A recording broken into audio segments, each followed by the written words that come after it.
My family blocked me for 10 years. Then I won the lottery. At our reunion dinner, my brother handed me a drink with a smile. The waitress accidentally bumped the table and swapped our glasses. I saw the blue powder in his drink. I stood up, took the waitress's hand, and told them something that made them froze. I'm glad to have you here. Follow this story until the end and comment the city you're watching from, so I can see how far my story has reached. The phone rang at exactly 7:32 on a Tuesday morning, cutting through the silence of my small apartment like a blade through paper. I stared at the unknown number flashing on my screen, coffee mug halfway to my lips, steam still rising from the black liquid that had become my only companion these past 10 years. I almost didn't answer. After a decade of silence from my family, unexpected calls usually meant bad news or bill collectors, but something about the persistence of the ring, the way it seemed to demand attention rather than simply request it, made me reach for the phone. Philip speaking. Phil, it's Alan. The coffee mug slipped from my fingers, hitting the linoleum floor with a sharp crack that seemed to echo through my entire body. Alan, my brother. The same voice that had told me 10 years ago that I was no longer welcome at family gatherings, that I was a disappointment, that maybe it was better if I just stayed away. Alan, I managed to say, my voice barely above a whisper. Yeah, it's me. His voice sounded different somehow. Softer. Almost. Humble. I know this is unexpected. I know we haven't talked since you told me I was dead to the family. I finished for him, memories flooding back like a dam had burst in my mind. There was a long pause. I could hear him breathing on the other end, the same slightly labored breathing he'd had since childhood asthma. Some things never change, I thought bitterly. Phil, I've been thinking a lot lately. About what happened. About how things ended between us. His voice cracked slightly. I was wrong. We were all wrong. And God, I miss my brother. I sank into my worn armchair, the same one I'd bought from a thrift store when I'd first moved into this $800 a month apartment. It wasn't much, but it was mine. Everything in this small space was mine, earned through my own sweat and determination after my family had cast me out like a piece of unwanted furniture. What do you want, Alan? I asked, though my voice had lost some of its edge. I want to see you. I want to talk, face to face. He paused again. I know you probably think I'm crazy for calling after all this time, but I heard about your good fortune. My blood went cold, of course that's what this was about. 3 months ago, I'd won $57 million in the state lottery. I'd been careful, discreet, but news like that has a way of traveling, especially to family members who suddenly remember your existence. My good fortune, I repeated slowly. The lottery, Phil. Congratulations. I mean that sincerely. His voice took on that tone I remembered from childhood, the one he used when he wanted something but was trying to sound casual about it. But that's not why I'm calling. Well, not entirely. It made me realize how much time we've wasted, how much I've lost by being too proud to reach out. I stood up and walked to my small kitchen window, looking out at the busy street below. People hurried past on their way to work, to lives that mattered, to families who actually wanted them around. I'd watched this same view for 10 years and it had never felt as lonely as it did in this moment. You cut me out of your life, I said quietly. You, Veronica. Everyone. When Dad died and left me that $20,000 inheritance instead of you, you all acted like I'd stolen it from you, like I'd somehow manipulated a dying man. I know. God, Phil, I know. And I hate myself for it. We all do. His voice was thick with what sounded like genuine emotion. Veronica, especially. She's been after me for years to call you, to make things right. Veronica, my sister-in-law who had once accused me of being a selfish parasite who only cared about money. The woman who had convinced the rest of the family that I was somehow responsible for Alan's financial problems, even though I'd been struggling to make ends meet myself back then. She wants to make things right? I asked, unable to keep the skepticism out of my voice. She does. We both do. Phil, we've had 10 years to think about what we lost. What we threw away because of pride and stupidity. Alan's voice grew more urgent. I don't care about money anymore. I don't care about inheritances or who got what. I just want my brother back. I closed my eyes, feeling the weight of 10 years of loneliness pressing down on me like a physical thing. 10 years of birthdays spent alone. 10 years of holidays with just me and whatever takeout restaurant was open. 10 years of accomplishments with no one to share them with, and failures with no one to comfort me through them. I don't know, Alan, I said finally. I don't know if I can trust this. I understand, I do, but will you at least consider it? Will you meet with me? Just once? He paused. There's this restaurant, Belmont's downtown, remember? We used to go there with Dad when we were kids. The place with the red leather booths and the old piano player. I remembered. I remembered being 8 years old, sitting in those red booths, sharing a piece of chocolate cake with Alan while Dad told us stories about his own childhood. Back when we were brothers, back when family meant something. Thursday night, Alan continued. 7 o'clock. If you come, we'll talk. If you don't, well, at least I'll know I tried. I found myself nodding even though he couldn't see me. I'll think about it. That's all I ask. Relief flooded his voice. Phil, I know I don't deserve forgiveness, but I'm hoping you'll give me the chance to earn it. After we hung up, I sat in my apartment for hours, staring at the phone in my hands. Outside, the city continued its relentless pace, but inside my small space, time seemed suspended. I thought about that little boy who used to look up to his older brother, who used to believe that family was forever.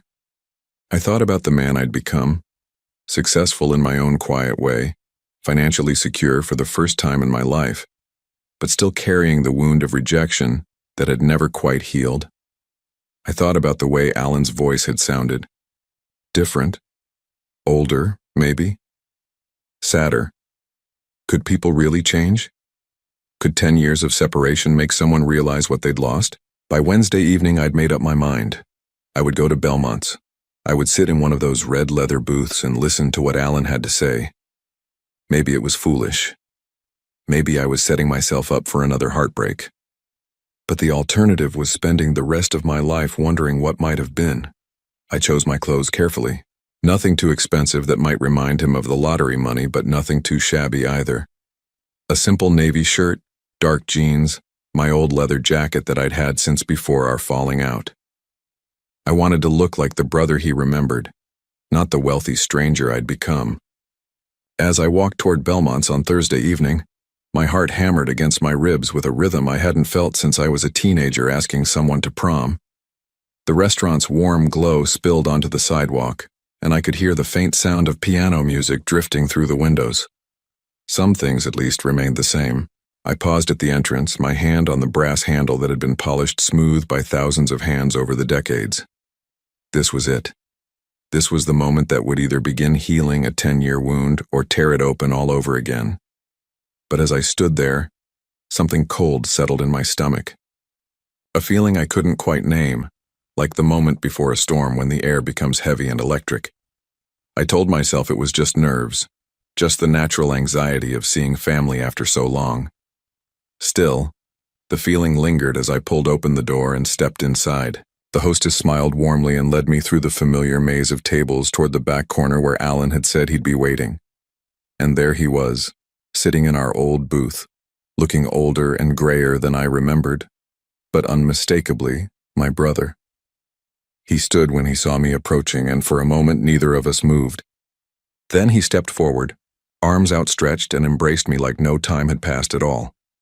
But even as I hugged him back, even as I felt the strange comfort of family connection after so many years, that cold feeling in my stomach grew stronger. You look good, Phil. Really good. Alan's smile seemed genuine as we settled into the booth, but there was something in his eyes that I couldn't quite read. A flickering quality, like a candle flame in a draft. You too, I lied. The truth was, Alan looked tired. More than tired. He looked like a man carrying a weight that was slowly crushing him. His expensive suit couldn't hide the slight tremor in his hands or the way his eyes kept darting around the restaurant, as if he were expecting someone. "Veronica sends her love," he said, signaling the waitress. "She wanted to come tonight, but I thought it might be better if it was just us first. You know how it is." I nodded, though I wasn't sure I did know how it was. The Veronica I remembered wouldn't have missed an opportunity to control a conversation, especially one involving money. Her absence felt deliberate, calculated. The waitress approached our table, a young woman with dark hair pulled back in a ponytail and kind eyes that seemed to take in everything around her. She moved with the efficiency of someone who'd been doing this job for a while, but there was something else about her that caught my attention. The way she glanced between Alan and me, as if she were studying us. "Good evening, gentlemen. Can I start you off with something to drink?" Her voice was warm, professional. "We'll have a bottle of your best red wine," Alan said without hesitation. "Something special, we're celebrating." I raised an eyebrow. "We are?" "A reunion," Alan said, that flickering smile returning. "Brothers finding their way back to each other. If that's not worth celebrating, I don't know what is." The waitress, her name tag read Sarah, nodded and disappeared toward the bar. I watched her go, noting how she moved with purpose but kept glancing back toward our table. Probably just good customer service, I told myself. "So," Alan said, leaning back against the red leather, "tell me everything. How have you been? Really been?" I considered the question. How had I been? Lonely. Successful in small ways. Careful with my money even after the lottery win. Building a life that was mine, even if it was a life lived largely in solitude. "I've been okay," I said finally. "Working. Living quietly. You know me." "I do know you." Alan's voice took on that tone again, the one that made my shoulders tense without me understanding why. Always the humble one. Always content with less. "Is that a bad thing?" No, of course not." He held up his hands. "It's admirable, actually. Very. You." Sarah returned with the wine, a bottle that looked expensive enough to cost more than my monthly rent. She presented the label to Alan, who waved her off impatiently. "Just pour it. We trust your judgment." As she opened the bottle, I found myself watching her hands. Steady, careful, professional. But when she looked up and caught my eye, there was something there. A wariness that matched the feeling in my own chest. "How's business?" I asked Alan, as Sarah poured the wine into 2 crystal glasses. "Good. Really good, actually." But the way he said it, the slight tightness around his eyes suggested otherwise. "The construction company is doing well. Lots of new developments going up around the city." I knew enough about Alan's business to know that the construction industry had been struggling lately. Rising costs, labor shortages, supply chain issues. But I didn't press. This dinner was supposed to be about reconciliation, not interrogation. Sarah finished pouring and set the bottle on the table. "Are you ready to order, or would you like a few more minutes?" "A few more minutes," Alan said, his attention already back on me. "Thank you." She nodded and stepped away, but I noticed she didn't go far. She busied herself with cleaning a nearby table, well within earshot of our conversation. "So," Alan continued, lifting his wine glass, $57 million. That must feel incredible. And there it was, the elephant in the room, finally acknowledged. I picked up my own glass but didn't drink. "It's surreal," I said honestly. "I keep thinking I'm going to wake up and it'll all be a dream." "What are you going to do with it? I mean, that kind of money. The possibilities are endless." "I haven't really decided. Maybe travel. Maybe buy a bigger place." I shrugged. "Honestly, I'm still getting used to the idea." "You always were careful with money." Alan's laugh sounded forced. "Remember when we were kids and you'd save every penny of your allowance while I spent mine the day I got it?" I remembered. I also remembered how Alan used to borrow my saved money and rarely pay it back. Our parents had called it sharing. I'd called it theft, though I'd been too young to articulate it that way. "Some habits die hard," I said. "That's good, though. Smart." Money can disappear faster than you think if you're not careful. His grip tightened on his wine glass.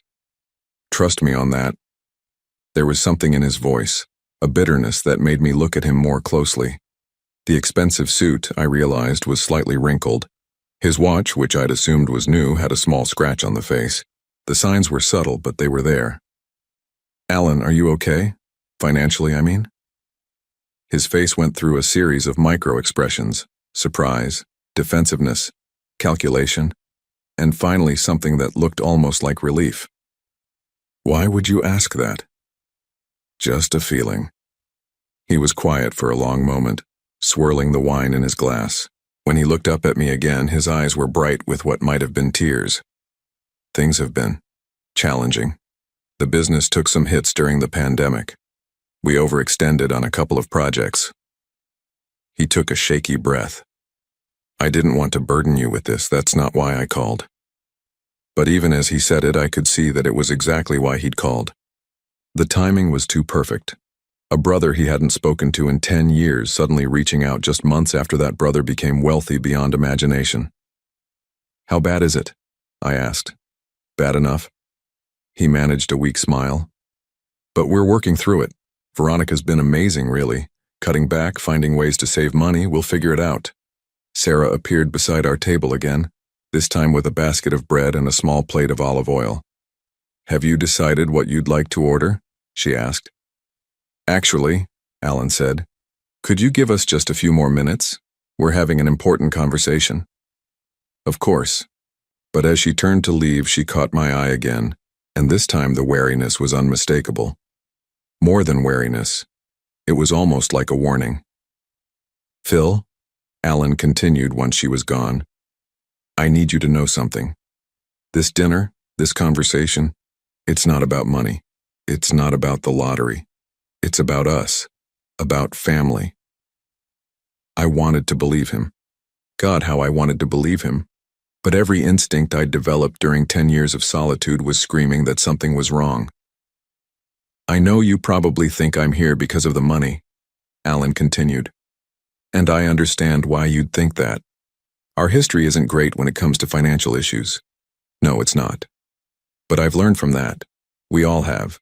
Money isn't everything, Phil. Family is everything. He leaned forward, his intensity palpable. Do you know what it's been like these past 10 years not having my brother in my life? Not being able to call you when Dad had his heart attack?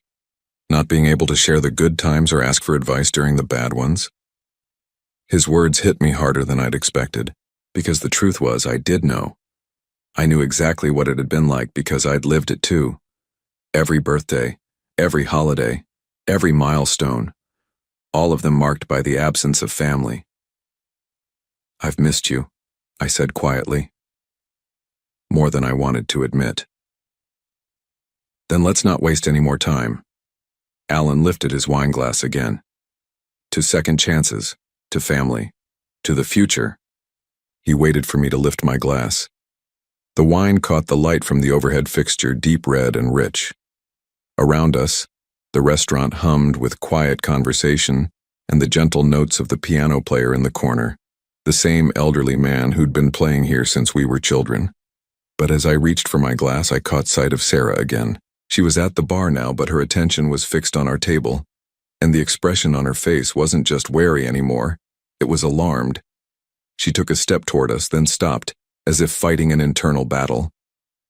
Her eyes met mine across the dining room, and in that moment I saw something that made my blood run cold. The wine glass felt heavier in my hand than it should have. Alan held his own glass up, waiting for me to complete the toast. His smile stretched tight across his face like a mask that didn't quite fit. The candlelight flickered between us, casting dancing shadows that made everything feel surreal, like I was watching this scene from outside my own body. To second chances, I repeated slowly, lifting my glass, but as I brought it toward my lips, something made me pause. Maybe it was the way Alan's eyes never left my face, watching my every movement with an intensity that felt predatory. Maybe it was the slight tremor in his hand that he was trying so hard to hide. Or maybe it was Sarah, the waitress, who had moved closer to our table and was now standing just a few feet away, her face pale with something that looked like desperation. "Actually," I said, setting my glass back down, "I think I should use the restroom first. All that coffee this morning, you know?" Alan's face flickered with something. Disappointment? Frustration? But he quickly covered it with another one of those forced smiles.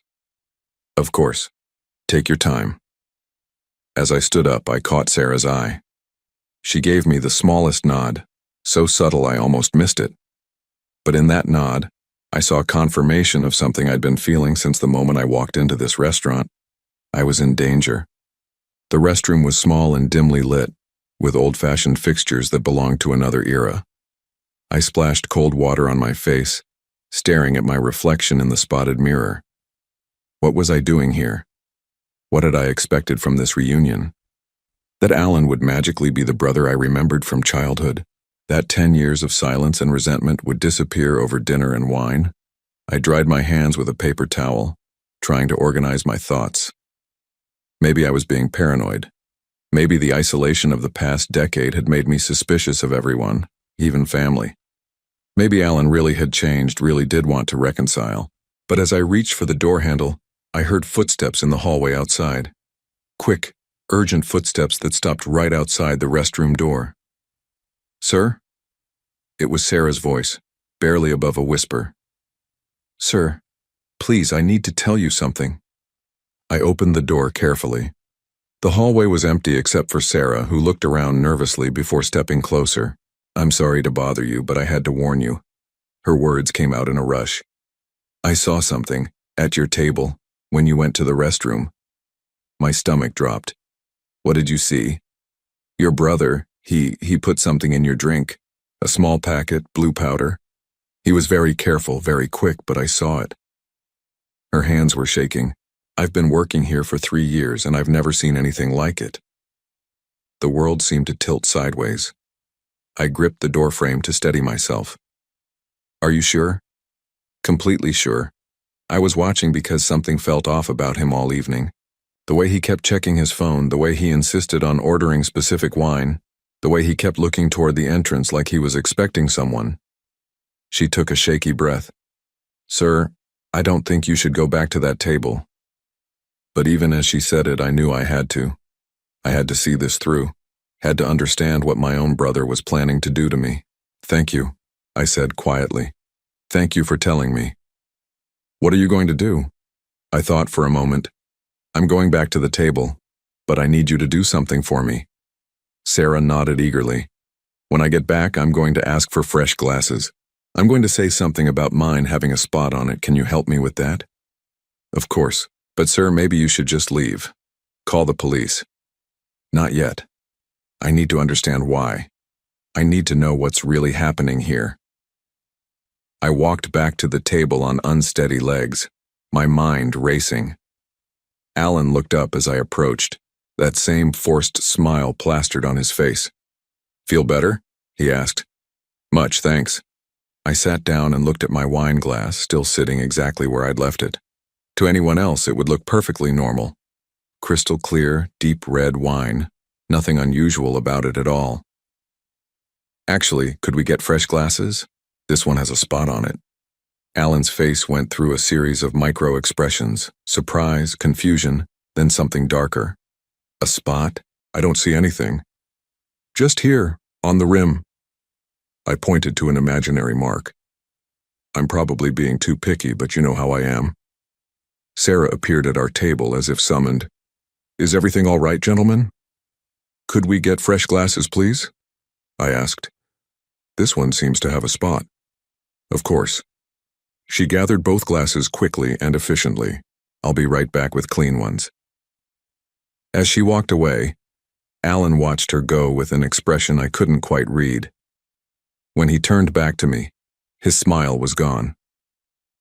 "You always were particular about things like that," he said. But his voice had changed. The warmth was gone, replaced by something cold and calculating. "Some habits die hard," I replied, echoing his words from earlier. Sarah returned with fresh glasses and poured new wine from the bottle. As she worked, I noticed she was being extremely careful, making sure each glass was filled from the same source, eliminating any possibility of contamination. "There you go," she said, setting the glasses down. "Fresh and clean." "Thank you," I said, catching her eye. "You've been wonderful tonight." She gave me another subtle nod and stepped away. Alan picked up his new glass immediately. "Now, where were we? Oh yes, our toast." But as he lifted the glass toward his lips, I noticed something that made my heart race. His hand was shaking more noticeably now, and there was sweat beading on his forehead despite the restaurant's comfortable temperature. "Alan," I said carefully, "are you feeling all right? You look a little pale." "I'm fine," he said quickly. "Just excited about our reunion, it's been so long." But he wasn't fine. As I watched him, I could see the signs of someone under enormous stress. The way his eyes kept darting around the restaurant, the way he kept checking his phone, the way his free hand was clenched into a fist on the table. "Tell me about Veronica," I said suddenly. "How is she really doing?" She's good. Great, actually." But the way he said it suggested otherwise. "She's been working hard, supporting the business. She's amazing, really. Is she here tonight, in the restaurant, I mean?" The question seemed to catch him off guard. "Here? No, of course not. Why would you ask that?" "Just wondering. You keep checking your phone like you're expecting a call." Alan set his phone face down on the table with more force than necessary. "I'm not expecting anything. I'm here with my brother, focusing on our conversation."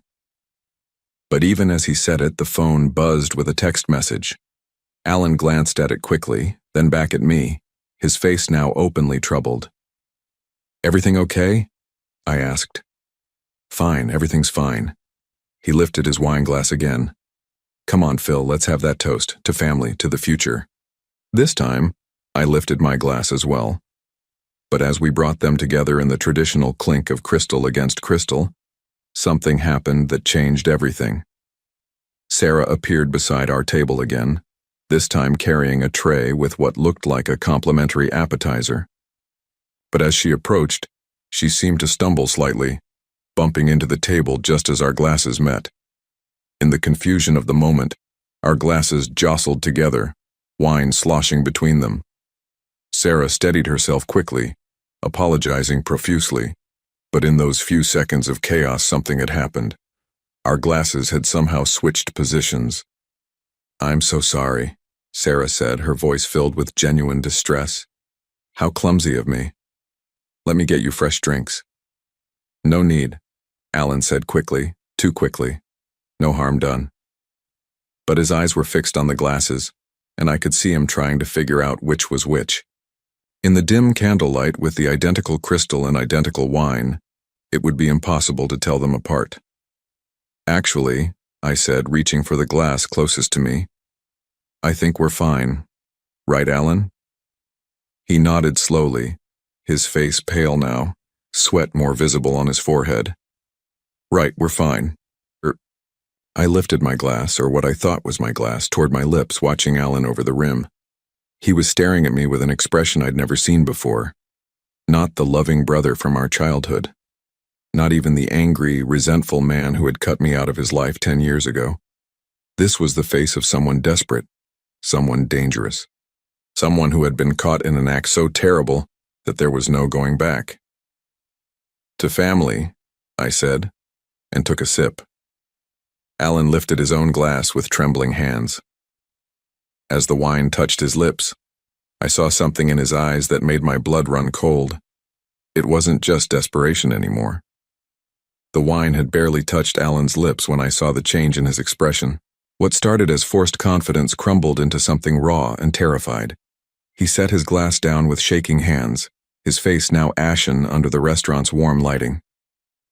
"You know," I said quietly, my voice steady despite the storm raging inside me. "You know what just happened, don't you?" Alan's mouth opened and closed like a fish gasping for air. "Phil, I don't understand what you're talking about." But his eyes told a different story. They darted between the wine glasses, between my face and Sarah's retreating figure, between his phone and the exit. He was calculating, trying to figure out his next move, but the panic was winning. The blue powder, I said simply. The words hit him like a physical blow. He actually recoiled, pressing back against the red leather booth as if he could disappear into it. How did you? He stopped himself, but it was too late. How did I know? I leaned forward, keeping my voice low enough that the other diners couldn't hear. Because someone was watching, someone who cared enough about a stranger to risk her job to warn me. Alan's gaze snapped toward the bar where Sarah was standing, her face pale but determined. That little, don't. The word came out sharper than I intended. Don't you dare blame her for doing the right thing. The only person to blame here is you. The silence stretched between us, filled with the gentle piano music and the soft murmur of other conversations. Normal people having normal dinners, unaware that at the corner table one brother had just tried to. What? The reality of what had almost happened was too enormous to fully process. Why? I asked finally. Just tell me why. Alan closed his eyes, and when he opened them again there were tears. You don't understand the pressure I'm under, Phil. The debts, the creditors calling day and night. Veronica. She's been so patient, but I can see it in her eyes. The disappointment, the fear that we're going to lose everything. So you thought the solution was to hurt me? I thought. He rubbed his face with both hands. I wasn't thinking clearly. When I heard about the lottery, it felt like a sign. Like maybe there was a way out of this mess. By eliminating me. By becoming your heir. The words came out in a whisper. I had this whole plan. You'd have an accident, a heart attack, something sudden but natural looking. And since you don't have a will as your only living relative, I'd inherit everything. It seemed logical. The casual way he said it, as if we were discussing the weather, made my stomach turn. Logical. You were going to murder me and you call it logical. It wasn't supposed to be like this. His voice rose, then dropped again as he remembered where we were. I never wanted it to be personal. I love you, Phil. You're my brother. No. I shook my head slowly. A brother doesn't do what you just tried to do. A brother doesn't plan something like this for months and then look you in the eye and pretend it's about reconciliation. Alan wiped his nose with his napkin, leaving behind a smear of tears and snot. Months? What are you talking about?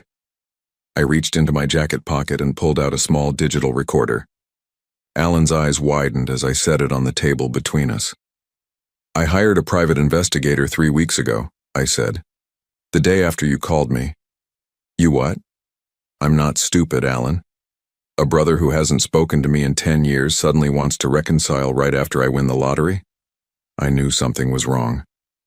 I pressed play on the recorder. Alan's voice filled the small space between us, tinny but clear. The restaurant is perfect. Lots of ambient noise, dim lighting. If something happens to him there, it'll just look like a heart attack or stroke. Stress of the reunion, you know? Veronica's voice responded. And you're sure this will work? The stuff Marcus got for us? He said it's foolproof. Tasteless, odorless, looks natural. Phil drinks it, has what looks like a medical emergency, and we're free and clear. Rich and free and clear. I stopped the recording. Alan was staring at the device like it was a venomous snake.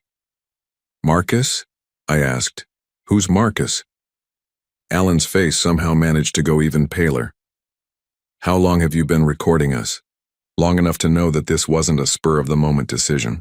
Long enough to know that Veronica is not only aware of your plan but actively helping.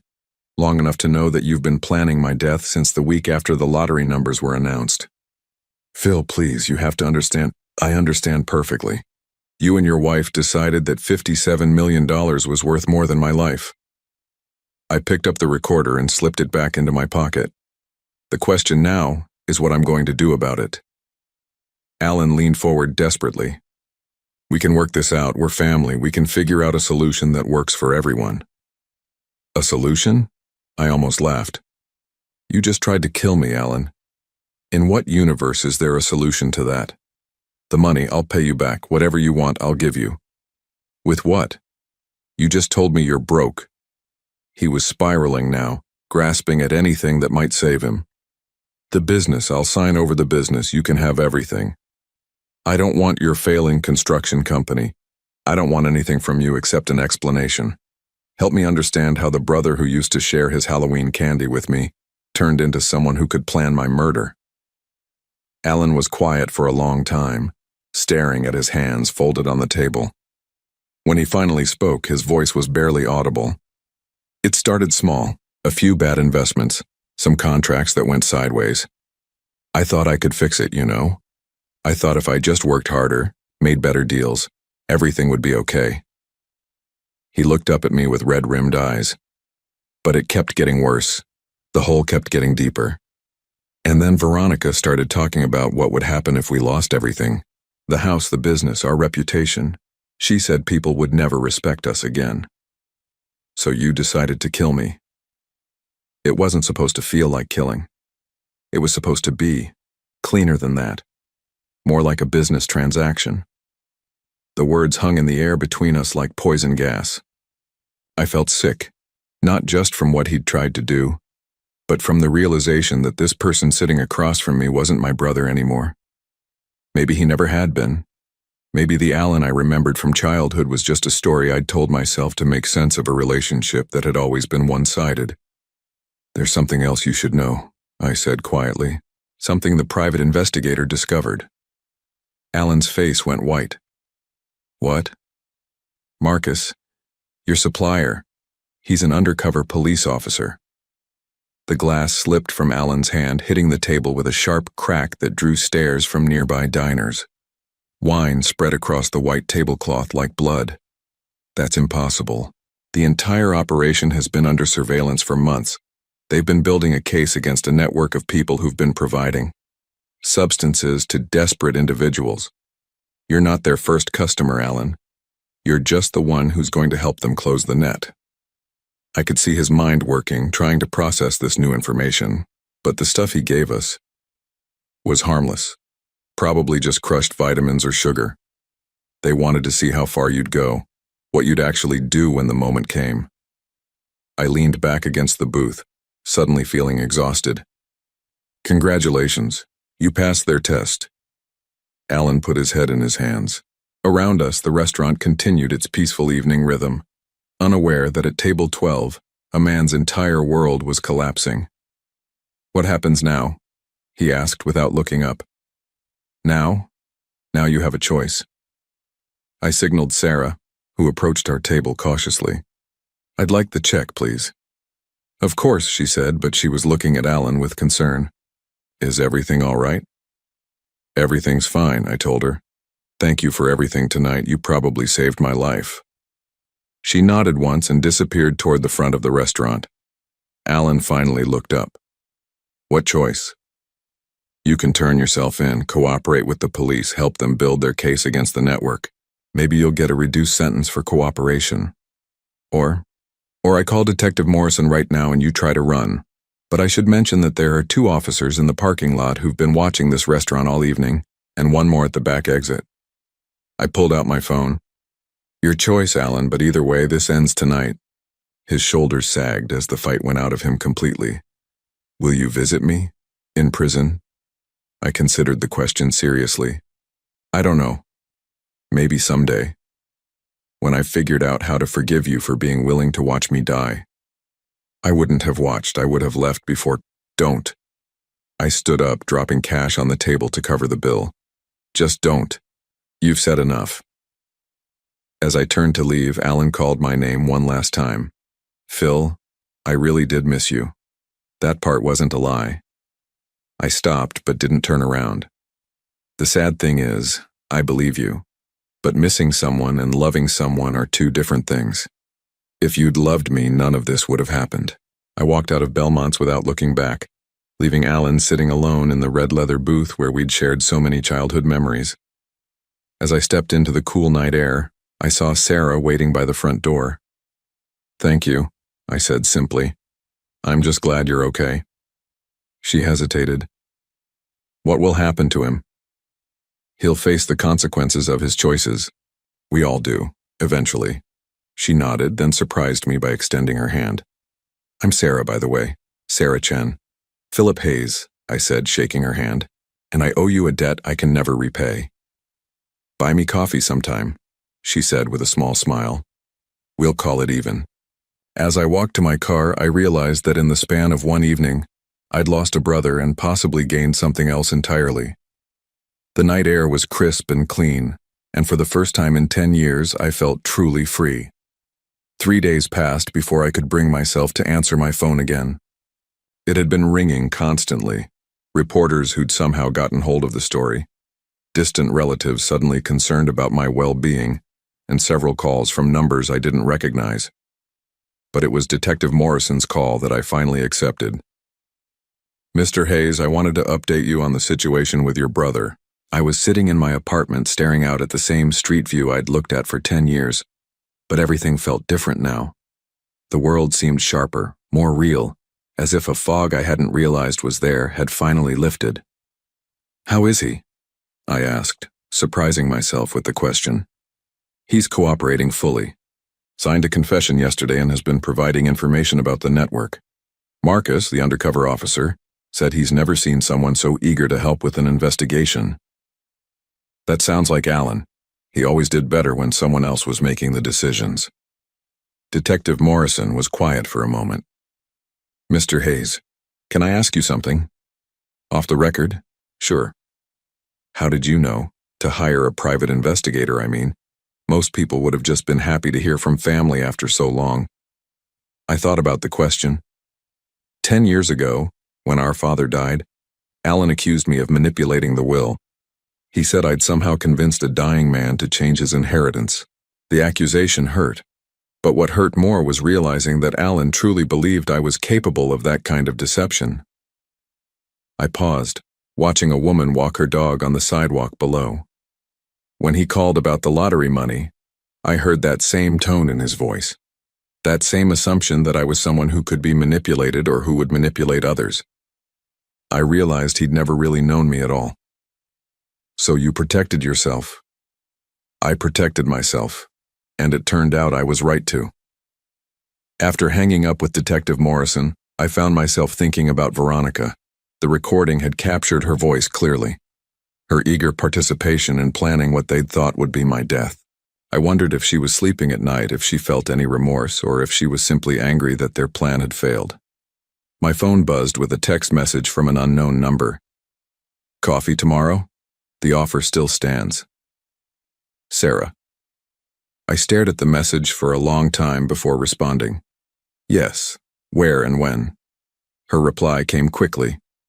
Cafe Luna downtown, 10 a.m.? The one with the terrible coffee but great conversation. I smiled despite everything. See you there. That night I called my financial advisor and told him I wanted to make some changes to my lottery winnings. Not dramatic changes, but meaningful ones. I'd been sitting on most of the money, unsure what to do with an amount so large it seemed abstract. But Alan's betrayal had clarified something for me. Money without purpose was just numbers on a statement. I want to set up a foundation, I told him. Something to help people in financial crisis find legitimate solutions instead of. I paused, not sure how to finish the sentence. Instead of making desperate choices, he suggested. Exactly. The next morning, I arrived at Cafe Luna 15 minutes early and chose a table by the window where I could watch people pass by on the street. It was a busy area, full of office workers grabbing their morning caffeine and college students with backpacks full of books. Normal people living normal lives, unaware that just a few blocks away, a man was sitting in a jail cell because he'd been willing to kill for money. Sarah arrived exactly on time, wearing jeans and a soft blue sweater that made her eyes look even kinder than they had in the restaurant lighting. She ordered black coffee and a blueberry muffin, while I stuck with just coffee. How are you holding up? She asked once we were settled. Better than I expected, honestly. It's strange, I thought I'd feel more traumatized, but mostly I just feel relieved. Relieved? For 10 years I wondered if I'd done something wrong, if I'd somehow deserved to be cut out of my family's life. Now I know the truth. They weren't cutting me out because of who I was. They were cutting me out because of who they were. Sarah nodded slowly. That must be painful in a different way. It is, but it's also freeing. I spent a decade trying to figure out how to be worthy of their love again. Now I realize their love was never really mine to lose. We sat in comfortable silence for a moment, watching the city wake up around us. Finally, Sarah spoke again. Can I tell you something? About that night at the restaurant? Of course. I almost didn't say anything. When I saw what your brother was doing, my first instinct was to mind my own business. It's not my job to get involved in customers' personal lives. She took a sip of her coffee and made a face. This really is terrible coffee. But you did get involved. Because I saw your face when you were talking about your family. There was so much hope there, so much genuine love. It reminded me of how I felt when my own family finally started talking to me again after I came out. Your family cut you off too? For 3 years. My parents couldn't accept that I was gay, and my siblings followed their lead. When they finally reached out, I was so desperate to reconnect that I would have done anything they asked. She smiled sadly. Luckily, they'd actually changed. They'd learned and grown and genuinely wanted me back in their lives. But seeing you that night, I realized how easily I could have been manipulated if their motives had been different. So you saved me because you understood. I saved you because everyone deserves to know when someone they love is betraying them, even if the truth is painful. We talked for 2 hours, covering everything from our childhoods to our dreams for the future. Sarah told me about her job at the restaurant, which she was using to put herself through nursing school. She wanted to work in oncology, helping people through the most difficult time of their lives. What about you? She asked. Now that you have all this money, what do you want to do with your life? I told her about the foundation idea, about wanting to help people find legitimate ways out of financial crisis. As I spoke, I saw something light up in her eyes. That's incredible. Do you know how many people get trapped in cycles of debt and desperation because they don't know where to turn for help? You sound like you speak from experience. My parents nearly lost our house when I was in high school. Dad had been laid off, Mom was working 3 part-time jobs, and they were too proud to ask for help. They came so close to making some very bad decisions because they thought they were out of options. What happened? A social worker at my school noticed I was stressed and figured out what was going on. She connected my parents with legitimate resources, job training programs, temporary assistance, financial counseling. It took 2 years, but they got back on their feet.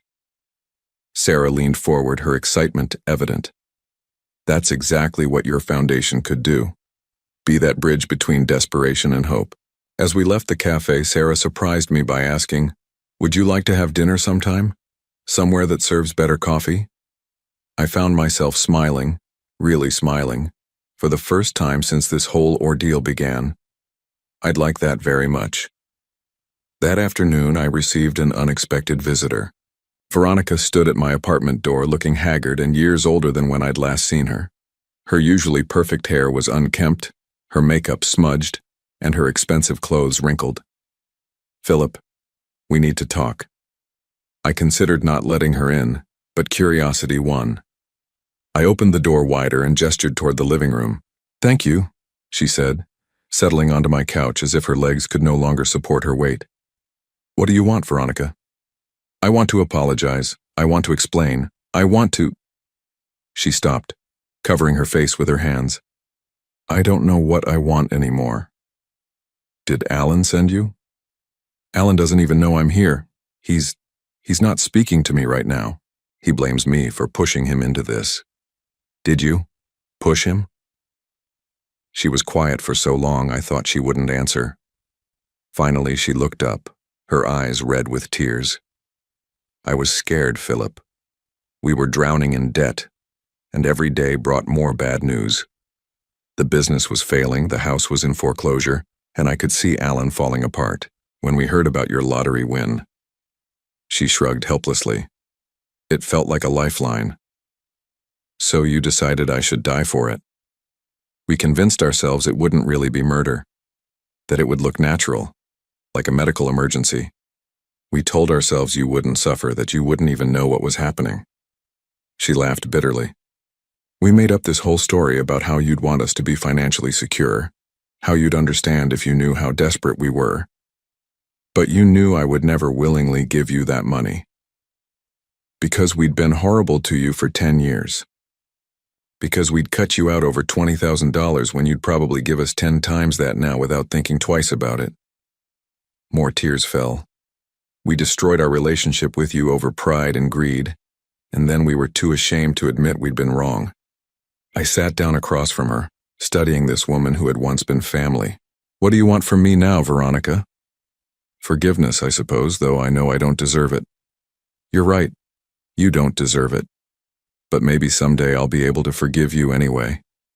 Not for your sake, but for mine. She nodded, wiping her eyes. Alan will probably go to prison. That's a consequence of choices he made. Both of you made. I know, I wanted you to know that we never stopped loving you. Even when we were planning to... She couldn't finish the sentence. We loved you, Philip. We were just too broken to love you well. After she left, I sat in my apartment thinking about love and money, about family and betrayal, about the thin line between desperation and evil. Alan and Veronica had loved me in their broken way, but their love had been conditional, based on what I could do for them rather than who I was. For the first time in 10 years, I was beginning to understand the difference. 4 months later, I stood in the lobby of a modest office building downtown, watching as workers installed a simple brass plaque beside the elevator. Hayes Foundation for Financial Recovery, bridging the gap between crisis and hope. Sarah stood beside me wearing the engagement ring I'd given her just 2 weeks earlier, a simple solitaire that caught the morning light streaming through the windows. Are you nervous? She asked, slipping her hand into mine. Terrified, I admitted. But the good kind of terrified. In a few hours, we would officially open the foundation's doors to the public. We'd spent months developing programs, hiring staff, and building partnerships with legitimate financial counselors, job training centers, and social services organizations. The foundation would offer free financial counseling, emergency assistance funds, and most importantly, education about warning signs of financial predators who preyed on desperate people. Your father would be proud, Sarah said softly. I'd been thinking about that a lot lately. My father had been a simple man who worked hard and saved carefully. He'd left me that $20,000 inheritance not because he loved me more than Alan, but because he'd seen something in me that he'd wanted to nurture. Financial responsibility, careful planning, the ability to think beyond immediate gratification. I think he would be, I agreed. My phone buzzed with a text message. It was from Detective Morrison. Alan sentenced this morning, 18 months, eligible for parole in 9 with good behavior. Thought you'd want to know. I showed the message to Sarah. She read it and squeezed my hand. How do you feel about that? Honestly, relieved.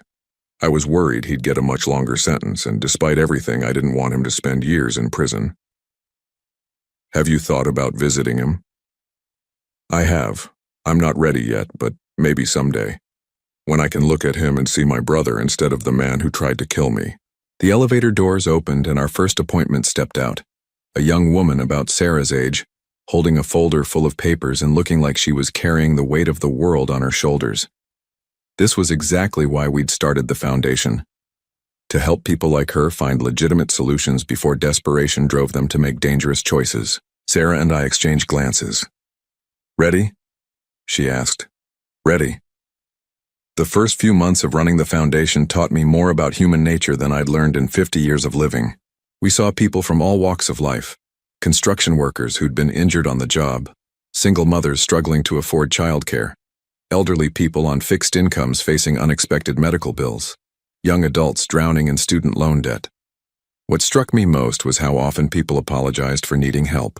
They'd come into our office embarrassed, ashamed, convinced that their financial struggles were a moral failing rather than a circumstance that could happen to anyone. The goal isn't to eliminate financial hardship, I explained to our staff during one of our weekly meetings. It's to make sure people know they have options when hardship strikes, that they don't have to choose between their dignity and their survival. Sarah had proven invaluable in running the day-to-day operations. Her nursing background helped her connect with people in crisis, and her natural empathy made clients feel safe sharing their most vulnerable moments. We made a good team, both professionally and personally. Our first major success story came in the form of Marcus Williams, not the undercover officer who'd helped catch Alan, but a 55-year-old mechanic who'd come to us after losing his job and facing foreclosure. Traditional banks wouldn't lend to him due to credit issues, and he'd been approached by what he thought was a private lender offering quick cash. The terms seemed too good to be true, Marcus told us during his intake interview. But I was desperate. I was ready to sign anything. Our financial counselor reviewed the loan documents Marcus had brought with him and immediately identified them as predatory. The interest rates were astronomical, the fees hidden in fine print, and the collateral requirements would have left Marcus worse off than when he started. Instead, we connected Marcus with a legitimate credit union, helped him restructure his existing debts, and provided temporary assistance while he found new employment. 6 months later, he was back on his feet and had even started volunteering at the foundation on weekends. "You saved my life," he told me one Saturday afternoon as we organized donation materials. Not just financially, but literally. I was so desperate I was considering, well, let's just say I was considering options that would have destroyed my family. Stories like Marcus's reminded me why this work mattered. Every person we helped was potentially one less Alan, one less Veronica, one less family destroyed by the toxic combination of desperation and greed. As autumn arrived, Sarah and I began planning our wedding. Nothing elaborate, just a small ceremony with the people who truly mattered to us. Sarah's family embraced me immediately, and I found myself experiencing something I'd thought was lost forever, the warmth of unconditional acceptance. "It's strange," I told Sarah one evening as we addressed wedding invitations. "I spent so many years thinking I was missing out on family, but I think what I was really missing was the right kind of family." "Blood doesn't make family," she replied, sealing another envelope. "Love does, and choice, and showing up for each other when it matters." 2 weeks before our wedding, I received a letter forwarded from my old apartment.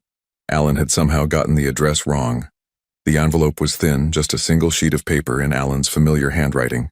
"Phil," it began, "I know you probably don't want to hear from me, and I understand if you throw this away without reading it.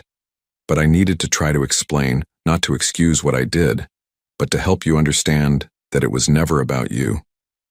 Prison gives you a lot of time to think, and I've been thinking about the man I became versus the brother I used to be.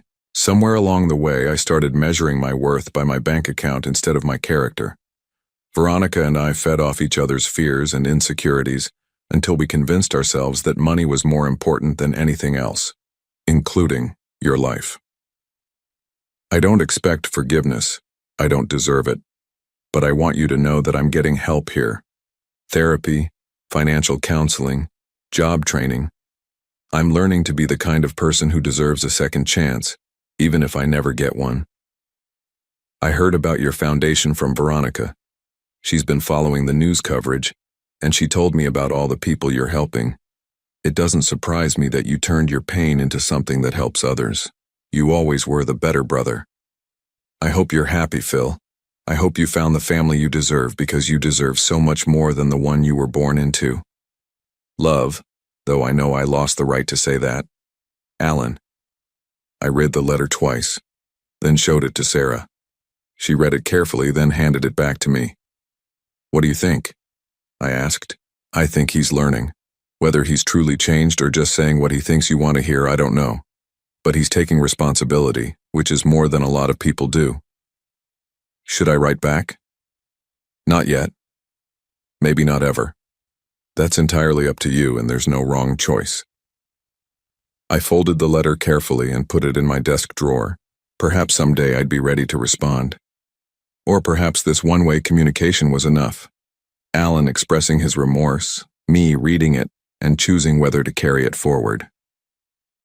The night before our wedding, Sarah and I sat on my apartment balcony, looking out over the city lights. Tomorrow we'd be married, and Monday we'd be back at the foundation, helping more people find legitimate paths through financial crisis. "Do you ever regret it?" Sarah asked. "Giving up so much of the lottery money for the foundation?"